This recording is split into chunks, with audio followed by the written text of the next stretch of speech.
प्रपद्ये जय हो। अतुलित बल धामम हिम शैलावदेहम धनुजवन कृशानम ज्ञानी नाम ग्रगण्यम सकल गुण निधानम वानराणामधीशम रघुपति प्रभक्तम वातु जातम नमामि।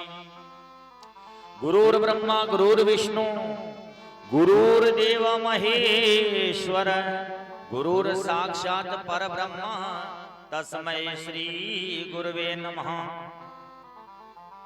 तुम हो कवियों की कलाधर शारदे माँ, शारदे काव्य बनाती चलो माँ, और एक तन शब्दों का कोश कवि की कलिका विकसाती चलो माँ।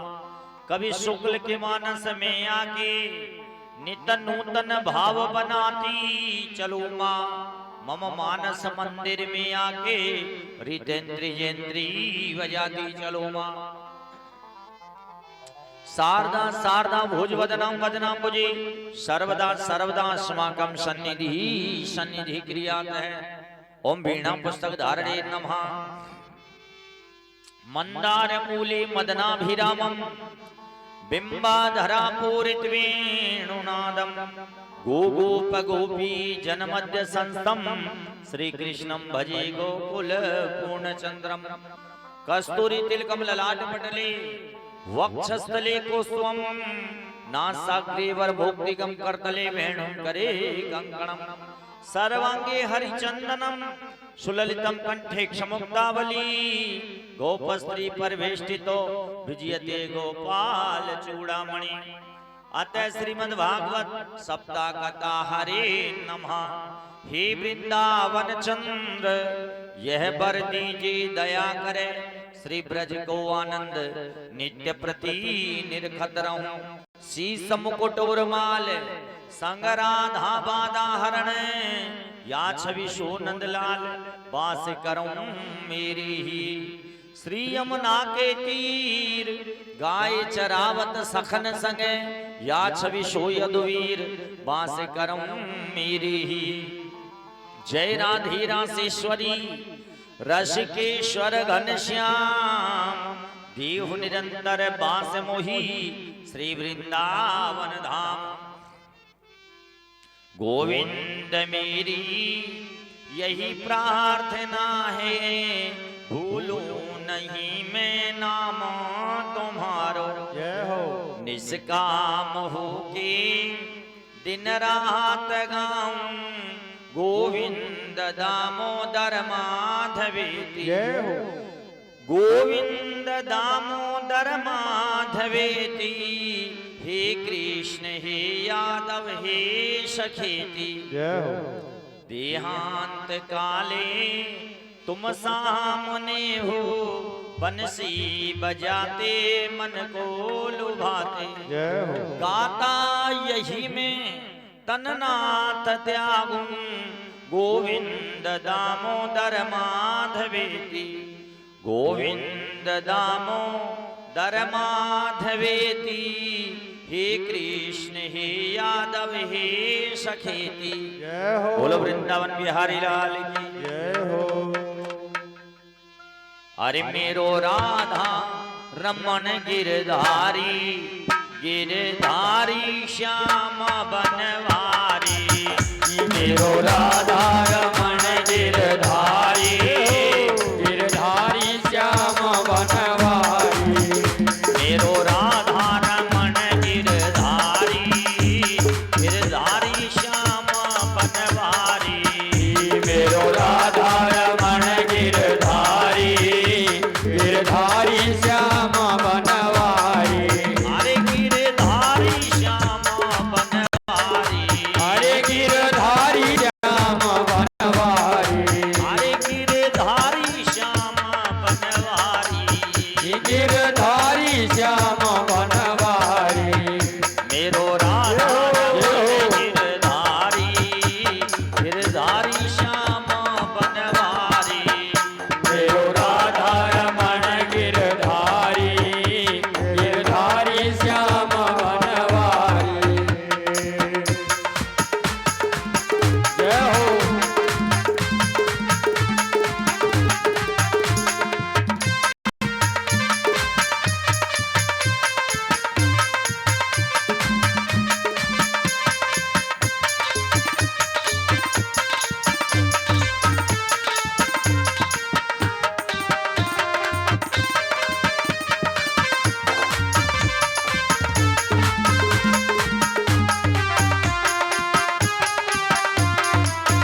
वसुदेवसुतं देवं कंसचाणूरमर्दनं देवकी परमानंदम श्री कृष्णं वंदे जगद्गुरु श्री कृष्णं वंदे जगद्गुरु। ओम श्री गणेशाय नमः, श्री सरस्वती नमः, श्री गुरु चरण कमलेभ्यो नमः। तो नेमिसारण्य क्षेत्र में श्री सूत जी महाराज शौनकादि ऋषियों के प्रति यह भागवत कथा वर्णन करे हैं। अरे महात्माओ, इस कली काल में श्रीमद् भागवत सप्ताह कथा ये मोक्ष को देने वाली है। जो भी इच्छा लेके मानव चला आता भागवत की शरण में, तो हरि भगवान उनके मन की इच्छा पूरी करे हैं और अंत में सत्य लोक की प्राप्ति वो कराई देते हैं। जब श्राप लग जाता राजा परीक्षित को, वो ब्राह्मण के बालक के द्वारा, तो राजा परीक्षित मुक्ति की इच्छा लेके मन में और गंगा किनारे जाके पहुंचे। तहां पहुंचे श्री सुखदेव जी महाराज श्रीमद् भागवत सप्ताह कथा सुनाई, हरि चरित्रों को भली प्रकार गाया है। हे राजन परीक्षित, वो परम पिता परमात्मा निराकार है। बिन पद चले सुनई बिनु काना, कर विधि कर्म करही विधि नाना। आनन रहित सकल रस भोगी, बिन बाणी बक्ता बड़ी होगी। जय हो। वो ईश्वर निराकार है। पर जब जब होई धर्म की हानि, बाणी असुर अधम अभिमानी। करें अनीति जाय नहीं बरनी, सीधे विप्र धेनु सुर धरनी। तब तब प्रभु धरि विविध शरीरा, और हरे कृपा ने सज्जन पीरा। जब जब धर्म का नाश हो जाता और अधर्म जब भूख के ऊपर बढ़ता है, तब तब वो हरि आनंद कंद युग युग में अनेक रूप से प्रकट होते हैं। कंस आदि दुष्टों के अत्याचार से ये पृथ्वी पीड़ित हो जाती है। अरे इससे बड़ा दुष्ट कौन होगा दुनिया में? जाने पिताजी को बंदी गृह में बंद कर दिया और आप मथुरापुरी का राजा बनकर बैठ जाता है। तो इन दुष्टों का बोझ सहन कर नहीं पाती ये पृथ्वी गौ बन जाती है। और गौ बन करके वह निराकार को पुकारे है। वह हरि आनंद करने आई करके मामा कंस की जेल में श्री कृष्ण अवतार धारण किया। गोकुल जाई के पलना झूले नंदोत्सव बड़ी धूमधाम से मनाया गया। काऊ के छीके तोड़े, काऊ के मटकियां फोड़ी, दूध दही माखन लूट लूट के खाया। इंद्र पूजा हटाए के गिर गोवर्धन पर्वत का पूजन करवाई दिया। और गौ चराई गोपाल कहलाए। गौ चराते समय ब्रह्मा का मोह ये दूर किया। रास महाराज किए। जहां सभा में गाना बजाना और नाचना होता है उसको रास कहा जाता है। तो रास महाराज किए। ये मानव अवतार लेकर के आए भगवान। शक्यों की चीर चुराई चीर चोर कहलाए। ब्रजमंडल में रहते हुए अनेक लीलाओं को दिखाते रहे, दुष्टों का वध करते रहे, पृथ्वी का बोझ दूर करते रहे। बोलो भक्त वत्सल भगवान की जय हो। और यहां मथुरापुरी में ये मामा कंस है, ये मन को मार के रहता। नारद जी चले आए। अरे राजन, ये तुम्हारा मुख मलिन कैसे दिखाई देता है? तो कहता कंस, हे नारद जी, मनुष्य झूठ बोलते सो बोलते हैं, पर देवता भी झूठ बोलने वाले हो गए।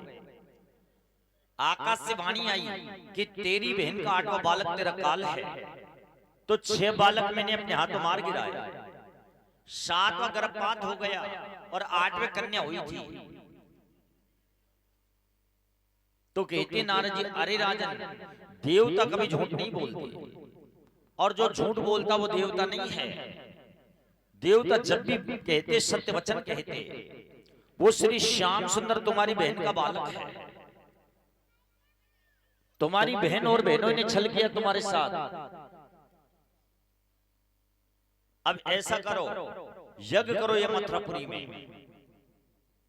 और कृष्ण बलराम को लेवी के वास्ते पठाओ अक्रूर जी को, और जैसे ही दोनों भाई आए यह मार गिराना।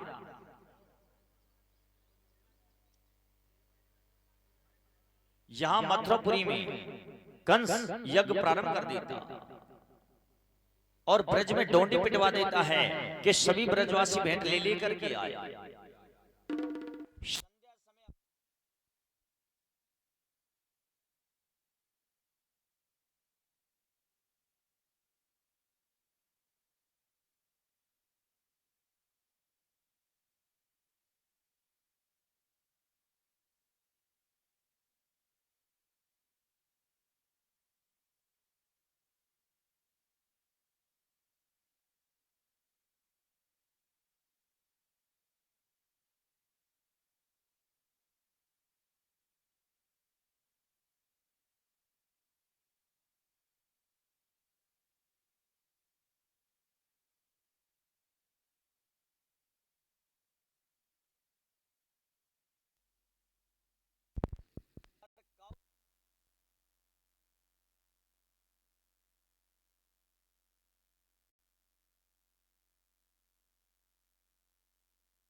पर श्री श्याम सुंदर ने अपने नैन नीचे कर रखे हैं, क्योंकि प्रेम प्रेम कहाँ निवास करता।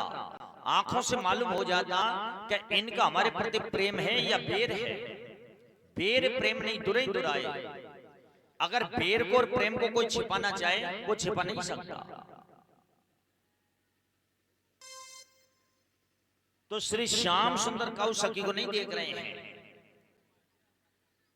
कोई सखी रथ के सामने लेट जाती, कोई धुरी से लिपट गई, कोई पहिए से लिपट जाती है, पर अक्रूर जी बचा बचा करके उन ब्रजबालाओं को रथ को आगे बढ़ा रहे हैं। और रथ जाके ठाड़ा किए यमुना किनारे। बोलो यमुना मैया की जय हो। कृष्ण बलराम दोनों भाई स्नान करके रथ में बैठ गए।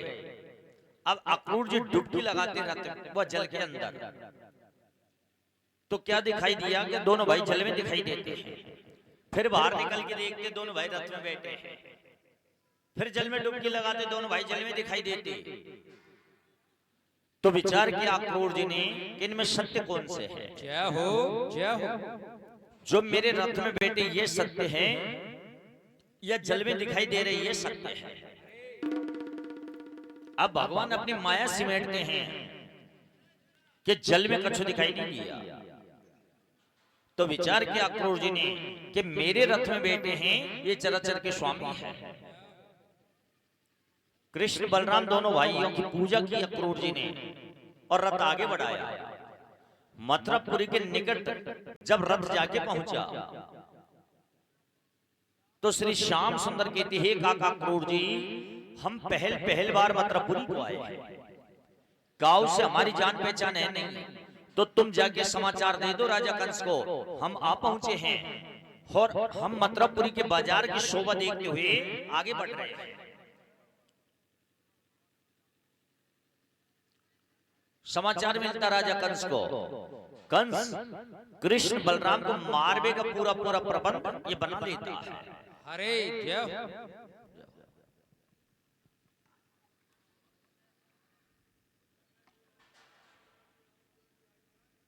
कूलिया पेट नाम का हाथी मंगवाया और महावत से कह दिया इसको मदरा पिला दे, इतना मतवाला बना दे कि जैसे दोनों भाई प्रवेश करे सभा में ये हाथी हुल देना उनके ऊपर। और बड़े बड़े पहलवान बुला लिए, चाणूर और मुष्टिक नाम के, और कह दिया उन पहलवानों से कि ऐसा खेल दिखाना कुश्ती का जो दोनों भाइयों खेल ही खेल में मार गिराना।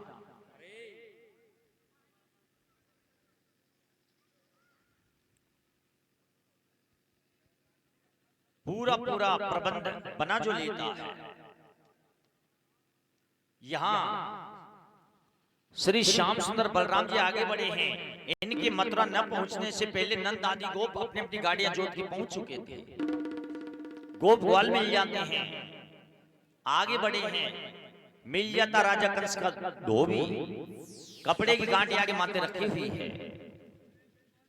और श्री श्याम सुंदर कहते, अरे भैया रजक, ये कपड़े हमको दे दो, हम तुम्हारा दुख दूर करेंगे। ते रजक कहता है, क्या ऐसे कपड़े तुमने सपने में देखे हैं? और यहाँ क्या मरबे को चले आए? यहां से वापस भाग जाओ, राजा कंस वो मार गिराएगा। तो श्री श्याम सुंदर कहते, अरे भैया रजक, अगर कपड़े नहीं देने तो मना कर दे, तो बकवाद क्यों करता है? अरे जय हो। ते रजक कहता, कपड़े नहीं दूंगा तो मेरा क्या करोगे? तो देखो, जितना अभिमान राजा को नहीं होता है, उससे बढ़ के अभिमान होता राज दरबार में झाड़ू लगाने वाले। राजा लोग कभी अभिमान नहीं करते हैं, पर एक नौकर वो अभिमान कर बैठता है। श्री श्याम सुंदर कहते सभी गोप वालों से, अरे भैया, या रजक के माथे से कपड़े की गांठ को छीन लो। तो कपड़े की गांठ वो मार्ग में डाल देता है रजक, और औंधा गिर जाता वहां के ऊपर, और कहता, चाहे प्राण भले चली जाए, राजा के कपड़े नहीं दूंगा। बोलो भगत जी महाराज की। हो। श्री श्याम सुंदर ने ये सब तमाचा मारा, ये धराशायी हो जाता। छोटे टहलवे थे, ये वस्त्रों को फेंक फेंक करके और भाग जाता है।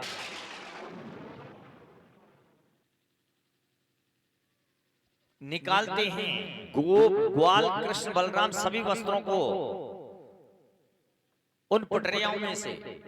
जामा पहना पैरों के बाहर निकल गया, कुर्ता पहना भैया बाहर लटक गई, क्योंकि वो राजा कंस के वस्त्र और ये छोटे छोटे बाल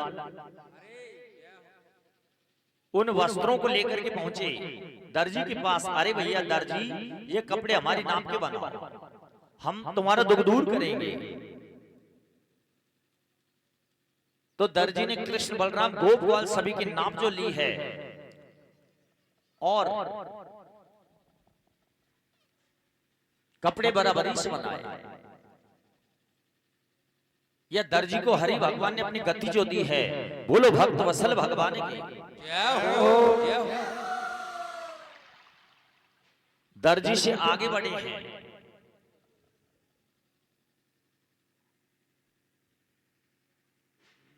मिल जाता सुदामा माली, ये रास्ता रोक देता है। हे प्रभु, आप मेरे घर पे पधारो, मैं आपकी सेवा करना चाहता हूं।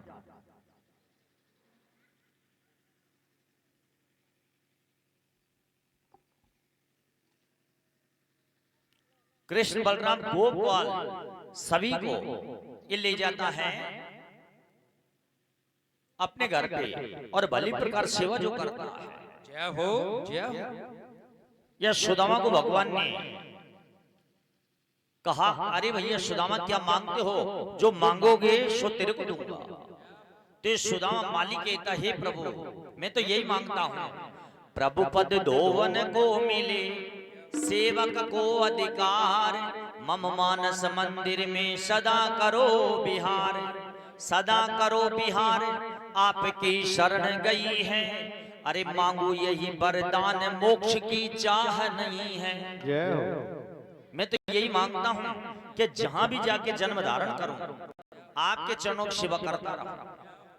मुक्ति नहीं चाहिए मेरे को, तो जो मांगा भगवान ने दिया है। बोलो भक्त वत्सल भगवान की। जय हो। और आगे बढ़े हैं। मिल जाती कुब्जा, राजा कंस की दासी चंदन का थालिया के हाथ में है। श्री श्याम सुंदर कहती, हे सखी, तुम्हारा नाम क्या है? और ये चंदन कहां लेके जा रही हो? ये चंदन हमें लगाती जाओ, हम तुम्हारा दुख दूर करेंगे।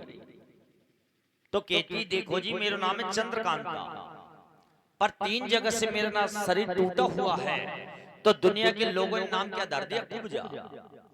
राजा कंस की दासी हूं, मेरे हाथ का चंदन राजा को बड़ा प्रिय लगता, और आपको चंदन नहीं लगाऊंगी तो लगाऊंगी किनको? ये कुब्जा है। श्री श्याम सुंदर बलराम भगवान सभी गोप वालों को चंदन लगाते हैं। अब भगवान ने अगर दुख दूर करे हैं, अपने पैर से अगर पैर दबाया और ठोड़ी पे 2 उंगली लगाई, जो अगर टूटा हुआ शरीर था ये सीधा हो जाता है। बोलो भक्त वत्सल भगवान के जय हो। रूपवान तो पहले ही थी और शरीर अगर सीधा हो गया, ये कुब्जा भगवान के सामने नृत्य कर भी लग जाती है।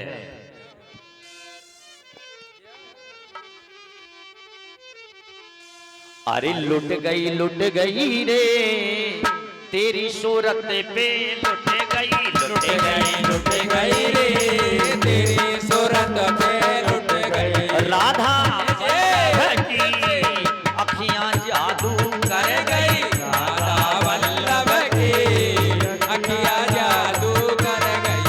मोहन तेरी सूरत पे लुट गई, मोहन तेरी सूरत पे लुट गई। प्यारे तेरी सूरत पे लुट गई, प्यारे तेरी सूरत पे लुट गई। लुट गई रे तेरी सूरत पे लुट गई, लुट गई रे तेरी सूरत पे लुट गई। जय हो बलिहारी, जय हो। जय जय जय जय जय हो।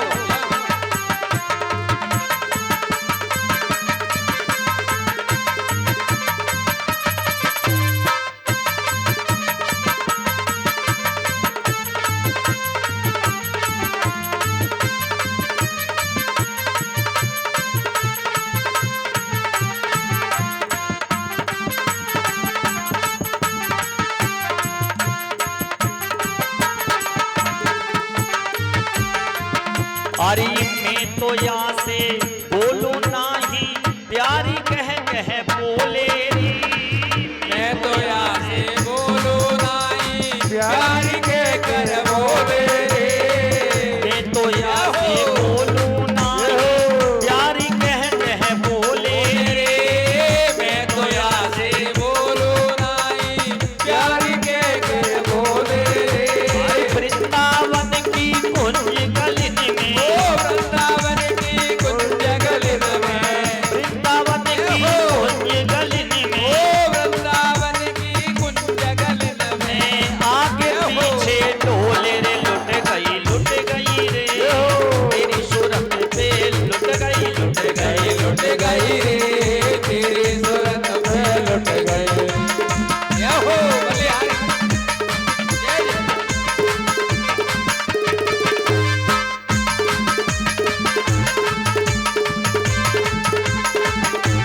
जय हो जय हो।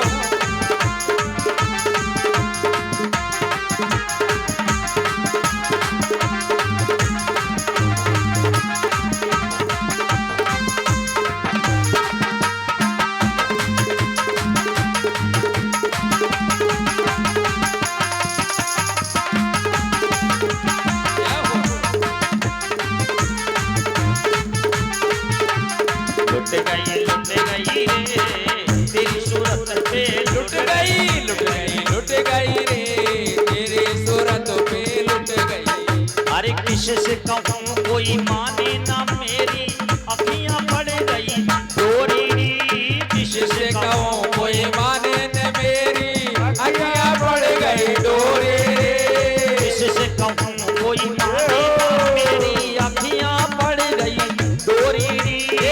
किससे कहूँ कोई माने न मेरी, अखियां पड़ गई डोरी रे। आप नाचे मोही न जावे, आप नाचे मोहि न जावे, आप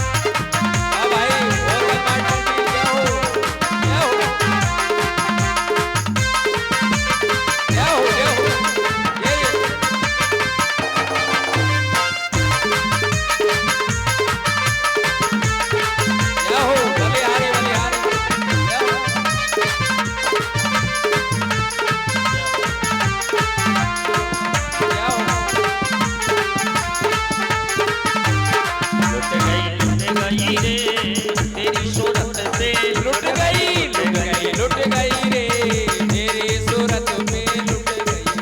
अरे गुरु हरिवंश कृपा बल हमने अनहोनो धन पायो रे।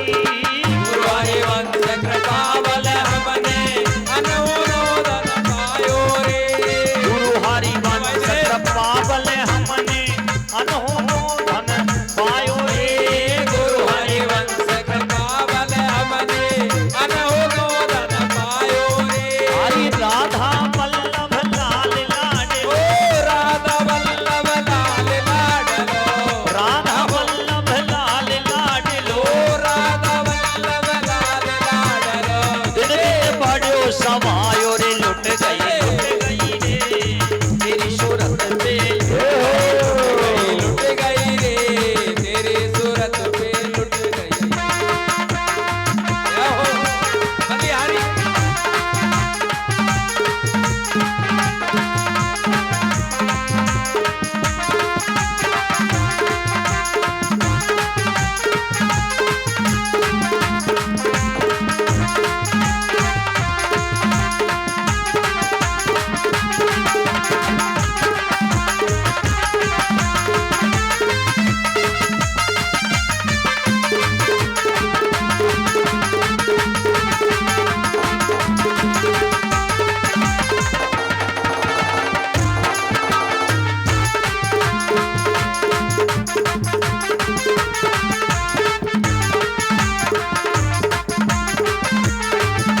जय जय श्री राधे श्याम। जब श्री श्याम सुंदर आगे बढ़ने लगे तो कुब जब पीतांबर पकड़ लेती है, हे प्रभु आप मेरे घर पे पधारो, मैं आपकी सेवा करना चाहता हूँ।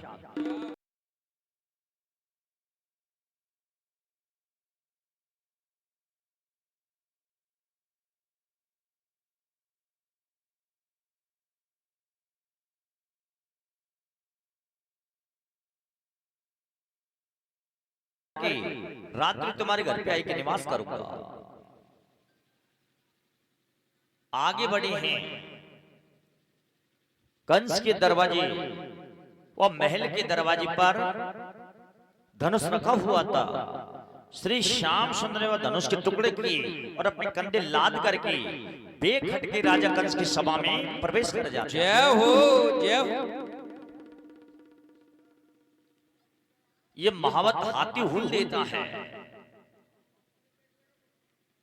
पर खेल ही खेल में दोनों भाइयों ने वो हाथी को मार गिराया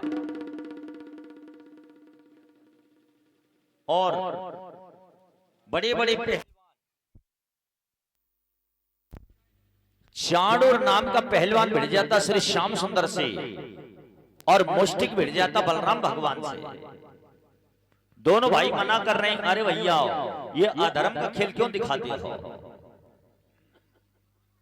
अगर खेल दिखाना है तो हमारी बराबरी के बालक ले आओ। पर दोनों भाइयों के मना करने पर भी बड़े बड़े पहलवान दोनों भाइयों से भिड़ जाते हैं। पर खेल ही खेल में दोनों भाइयों ने बड़े बड़े पहलवानों को मार गिराया और राजा कंस कहता है अपने अनुचरों से, अरे भैया दोनों भाइयों को यह सभा के बाहर निकाला। पर श्री श्याम सुंदर उछल करके राजा कंस के मंच के ऊपर चढ़ जाता है और जैसे सरब झपट के मूसे को पकड़ता है ऐसे पकड़ लिया राजा कंस को श्री श्याम सुंदर ने। और हे राजन परीक्षित, कंस के प्राण चलायमान हो रहे हैं। मंच के ऊपर से श्री श्याम सुंदर ने राजा कंस को पृथ्वी पर पछाड़ दिया है। जय जय श्री राधे श्याम। कंस के प्राण छूट जाते हैं और केस पकड़ करके यह कंस का वह सभा में घसीट रहे हैं। राजा कंस की दो रानियां थी, अस्ति और प्राप्ति नाम की। कहती, अरे बालक तुमने हमारे पति को मार गिराया, अब सभा में क्यों घसीटता है? इनके विनय करने पर ये कंस का मृत शरीर छोड़ा है और राजा कंस की मृत क्रिया करवाई। अपने नाना उग्रसेन जी की बंदी दूर की, तो दुष्ट कंस ने अपने पिताजी को बंदी गृह में बंद कर रखा था। और श्री श्याम सुंदर कहते हैं, अरे भैया अब जो मेरे जन्म देने वाले माता पिता है, मैं इनकी सेवा करना चाहता हूं, तुम सभी जाओ वृंदावन धाम को। आप इकल्ले मथुरापुरी को ठहर गए। एक दिन श्री श्याम सुंदर को ब्रज का प्रेम याद आ जाता है, अपने आंखों से आंसू गिरा रहे। उद्धव जी चले आए और कहते, हे श्री कृष्ण, ये तेरी आंखों में आंसू कैसे दिखाई दे रहे? तो श्री श्याम सुंदर कहते हैं, हे उद्धव जी, मेरे बिना वो ब्रजबालाएं कैसे रह पाती होंगी, गम में दूध नहीं देती होंगी। तो उद्धव कहते हैं, हे श्री कृष्ण, अगर मैं चले जाऊंगा वृंदावन धाम को, तो ऐसा ज्ञान दूं उन ब्रजबालाओं को जो तेरे को भूल जाए। तो ज्ञान की पाती लेकर के और श्री श्याम सुंदर का पीतांबर पहन करके संध्या समय उद्धव चले आए या वृंदावन धाम को, और आए के यमुना किनारे खड़े हो गए। देखते ब्रजबालाएं, अरे बहना, वो नंद को लाला पहुंचो है, मत जइयोरी अकेली कोई पनघट पे, आज ठाडोरी बिहारी यमुना तट पे। जय हो। तो झुंड की झुंड ब्रजबालाएं चली यमुना जी की ओर। जब नजदीक जाके पहुंची, अरे बहना, ये तो उद्धव है, पर ये आयो है मथुरापुरी से, जरूर कोई शाम को संदेश लायो है। तो कोई सखी अपनी गागर ओंदी डालती वहां पे बैठ गई, कोई अपनी ओढ़नी उतारती बिछा लेती वहां पे बैठ जाती है। उद्धव जी को घेर लिया चौ तरफ से ही, और कहती ब्रजबालाएं, हे उद्धव जी, वो नंद का लाल हमें याद करता या नहीं करता? तो उद्धव कहते, अरे ब्रजबाला, तुमने वह नंद के लाल से क्यों प्रेम मान रखते हो? अरे भजन करो परमपिता परमात्मा के, वो मोक्ष देने वाला नहीं है। अनेक प्रकार से ज्ञान सुना रहे हैं। ये ब्रजबालाएं कहती, बस बस उद्धव, तेरे मुंह को बंद कर ले।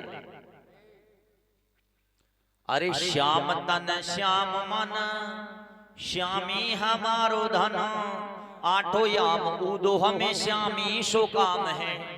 श्याम ही ये श्यामती ये श्याम बिना नाई जिए, आंधे किसी लाकरी आधार श्याम नाम है। श्याम मति श्याम गति श्यामी प्राणपति, श्याम सुखदाई भलाई शोभा धाम है। अरे उद्धव तुम भय भोरे और पाती लेके आए दोरे, योग कहाँ राके यहाँ रोम रोम श्याम है। अरे तेरे ज्ञान को कहां धरेंगे हम? यहां तो जितने रोमावली शरीर में श्याम रमा हुआ है।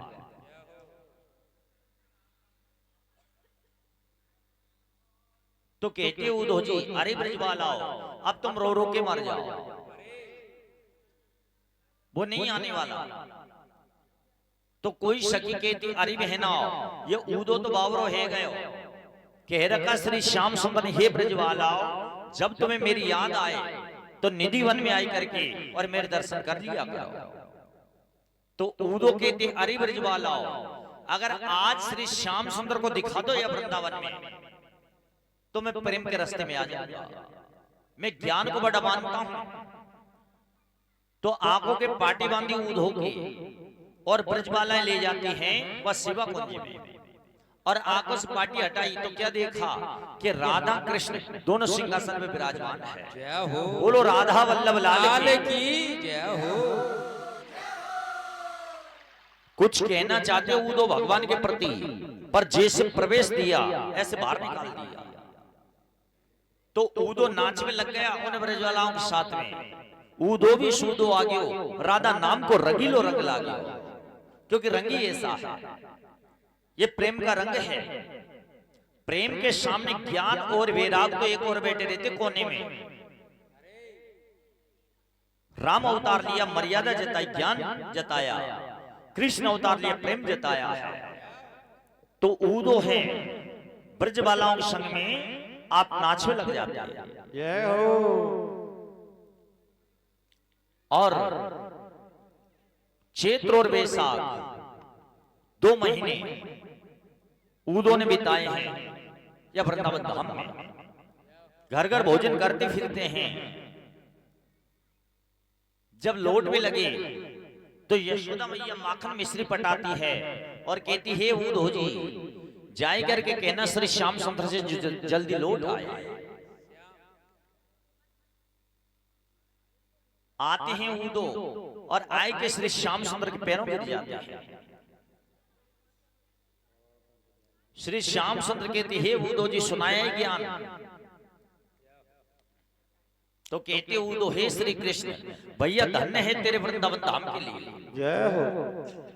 वृंदावन के वृक्ष को मर्म न जाने कोई, डाल डाल और पात पात पे राधे राधे हुए।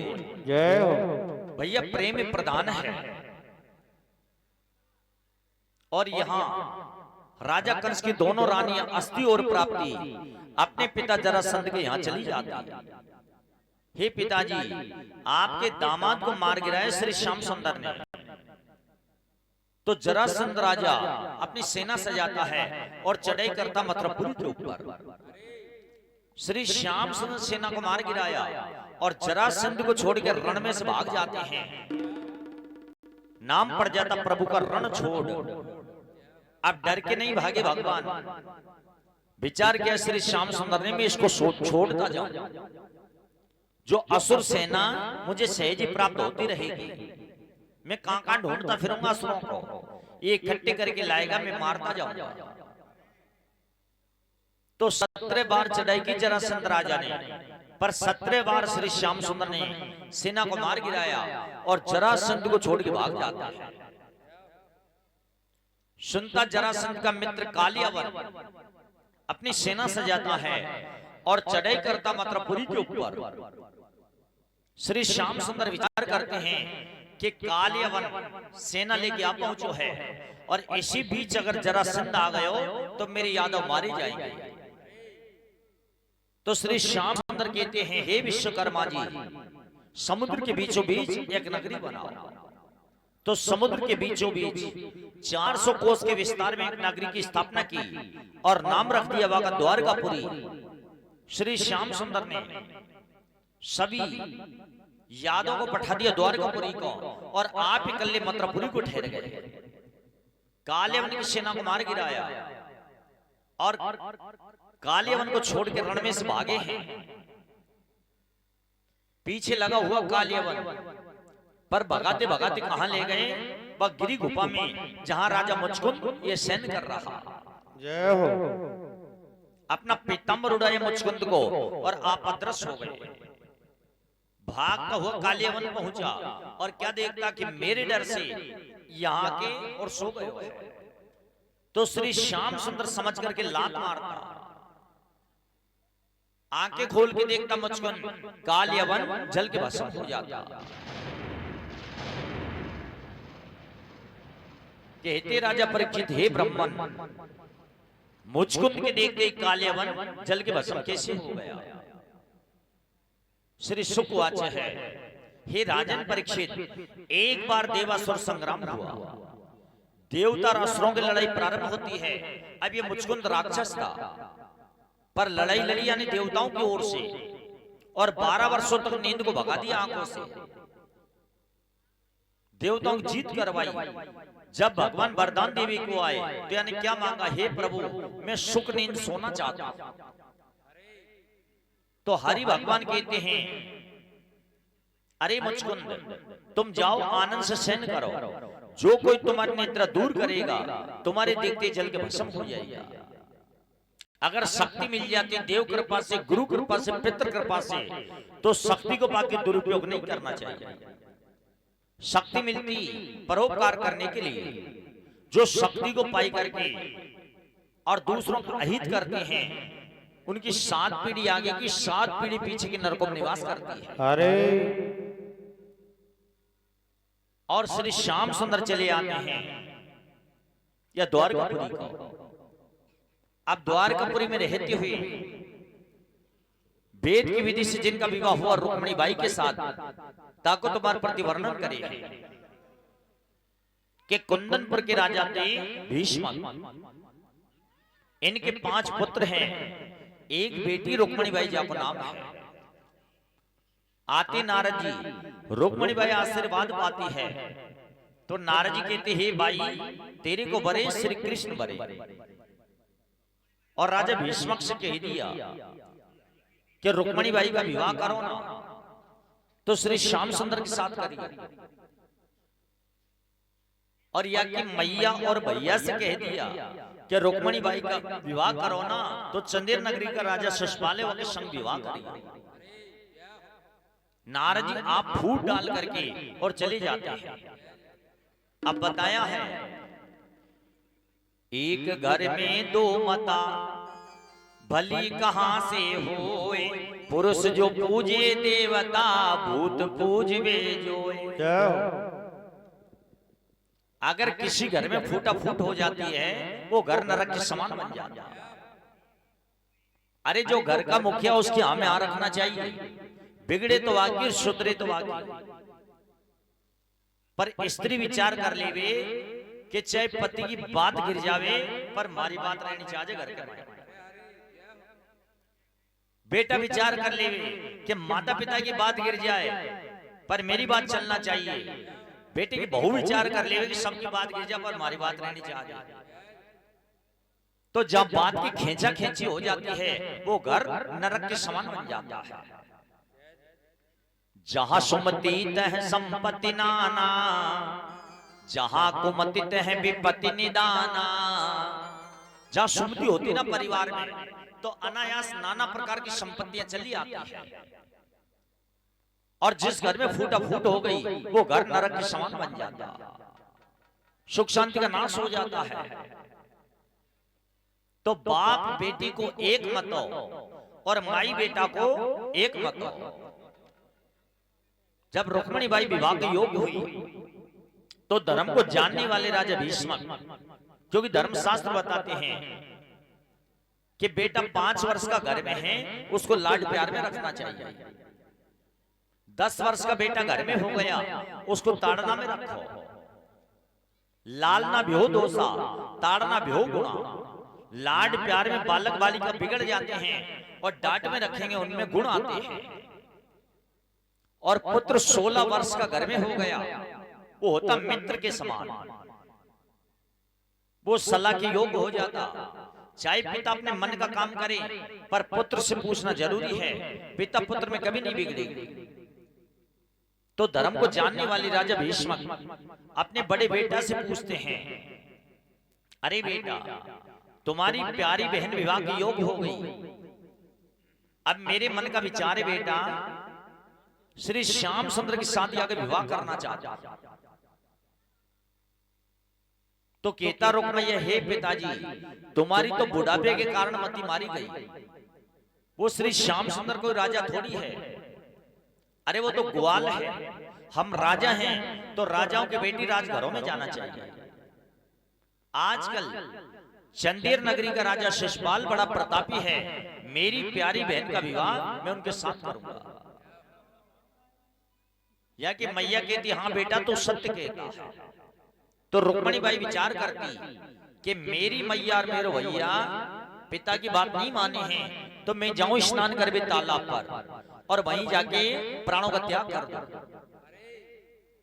अपने संग सहेलियों को लेकर के स्नान करवे गई, या कि संग सहेलियां सब चली आती हैं। रुक्मिणी बाई मरबे के निमित्त तालाब में प्रवेश कर जाती है। श्री श्याम सुंदर चली आए बस तालाब किनारे और कहती हे भाई तुम क्यों मरती हो। तो कहती रुक्मिणी भाई देखो जी मेरे पर आ जाएंगे गिरधार जी, उनके साथ चली जाऊंगी, नहीं तो प्रणों का त्याग करूंगी। श्री श्याम सुंदर कहती हे भाई हम ही गिरधारी हैं कि ऐसे नहीं मानो। जो रूप बताए नारद जी में उस रूप में देखने लग जाओगे मैं जल के बाहर आ जाऊंगी। तो तालाब किनारे वो हरि आनंद कंद चतुर्भुजी रूप से प्रकट हो जाते हैं। जय हो बोलो चतुर्भुजी भगवान की जय हो। रुक्मणी बाई जल के बाहर चली आती है और कहती हे स्वामी मेरे को तालाब किनारे से लेते चलो।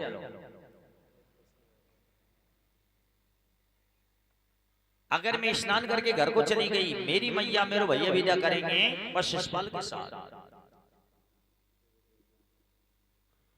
तो कहते श्री श्याम सुंदर हे भाई पहले तुम्हारे गोत्र बताओ, अगर तुम्हारे हमारे गोत्र एक मिल गए अपन भाई बहन हो गए। तो रुक्मणी बाई अपने गोत्र बताती है, नानी खींची, माई सुलक्षणा, दादी जात पमार, बड़ गोत्र राजा भीष्म को चारों गोत्र उचार। जय हो। नानी खींची गोत्र की है, माँ का गोत्र सुलक्षणा है, दादी का गोत्र पवार है और बड़ गोत्र हमारे पिताजी का है। तो कहते श्री श्याम सुंदर हे भाई तुम्हारा हमारा संबंध हो जाएगा, द्वारकापुरी के नाम से हमारे पास पाती पठाई देना। और आप अदृश्य हो गए। रुक्मणी बाई स्नान करके चली आती है, कहती है कि मैया हे बेटी तेरी संग सहेलियां सभी स्नान करके चली आई, तुम कहां ठहर गई?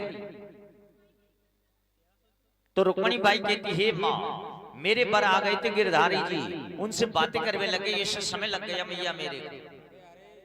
तो रुक्मणी बाई की मैया कहती हे बेटा रुक्मैया या को शर्म नहीं लगे हैं, ये जाके छिप छिप के ग्वालों से बातें करती है, ये भाग नहीं जाए ग्वाल के संग में, तू तो टीको पटा दे चंदेर नगरी को।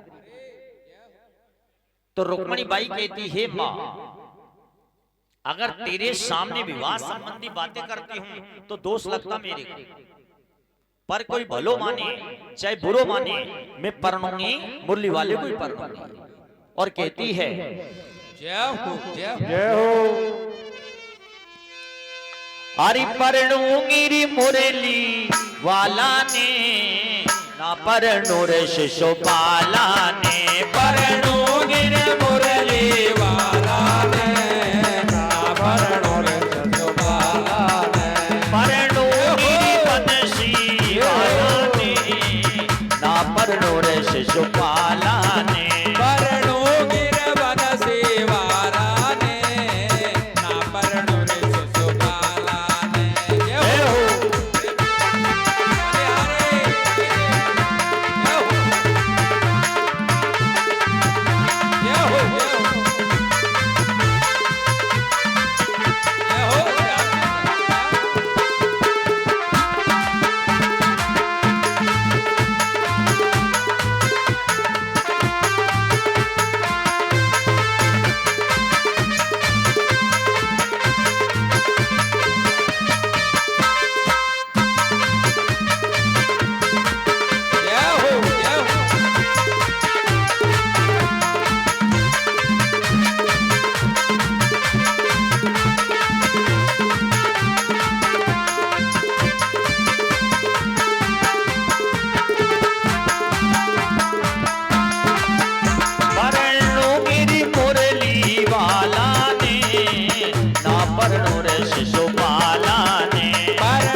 सपाल काल सो लागे, सपाल काल सो लागे, योश सपाल काल सो लागे, सपाल काल सो लागे।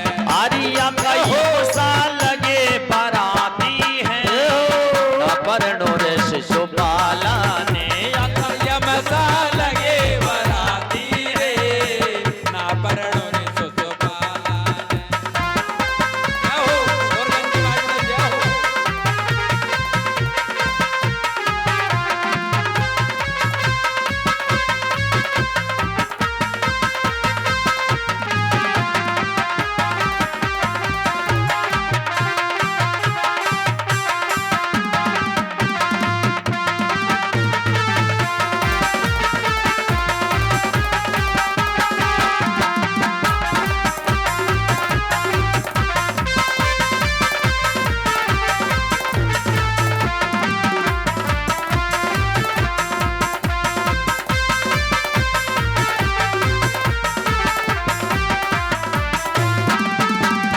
जोश सफल रुकमणि ने परणे जोश सफल रुकमणि ने परणे जोश सफल रुकमणि ने परणे जोश सफल रुकमणि ने परणे आरी में तो मर जाऊं खाय कटारी ने ना परनो रे शिशुपाला ने मैं तो मर जाऊं खारी कटारी रे ना परनो रे शिशुपाला ने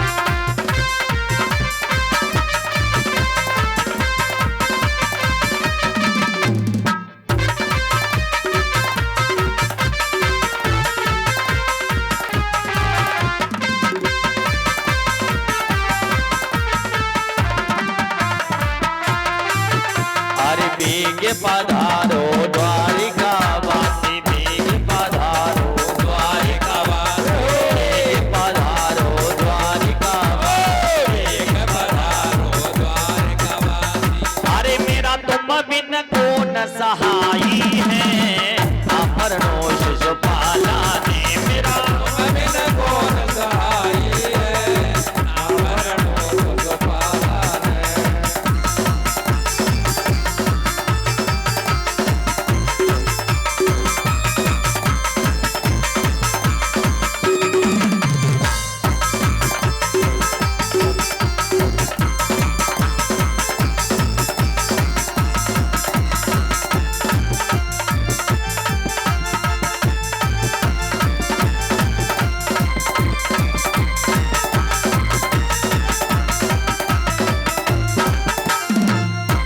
जय हो बलिहारी बलिहारी जय जय श्री राधे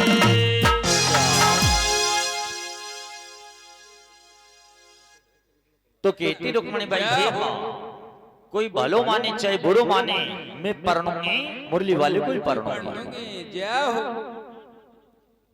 तो कहती रुक्मणी बाई की मैया अरे बेटा रुक्मैया या को शर्म नहीं लगे हैं अपने मुंह से कह रही परनबे को नाम तो टीको पठा दे चंदेर नगरी को टीका भेजा गया शिशुपाल के पास टीके को पाई के शिशुपाल बड़ा खुश हो जाता और जाता अपने भाभी के पास और कहता हे भाभी मेरे विवाह को टीको आ गया तो शिशुपाल की भाभी कहती हे देवर जी यह टीके को पढ़ करके सुनाओ जब टीका पढ़ के सुनाया तो राजा भीष्मक का नाम नहीं हुआ टीका के माए जो रुक्मणी बाई के पिताजी हैं तो कहती शिशुपाल की भाभी हे देवर जी मालूम होता कि टीका पीछे से लिखने में आयो है लड़की के पिताजी का नाम नहीं आके माए आप कुंदनपुर ना जाओ तो शिशुपाल कहता हे भाभी मैंने तो विचार किया भाभी खुशियां मनाएगी मंगल के गीत गाएगी हे भाभी कोई भलो माने चाहे बुरो माने मैं जाऊंगा कुंदनपुर ही जाऊंगा जाता ब्राह्मणों के पास और कहता है हे ब्राह्मण देवताओं या टीके को देखो तो ब्राह्मण कहते भैया शिशुपाल तुम्हारे नाम से सवा नहीं बनता है तो शिशुपाल कहता है कि तुम कुछ नहीं जानते हो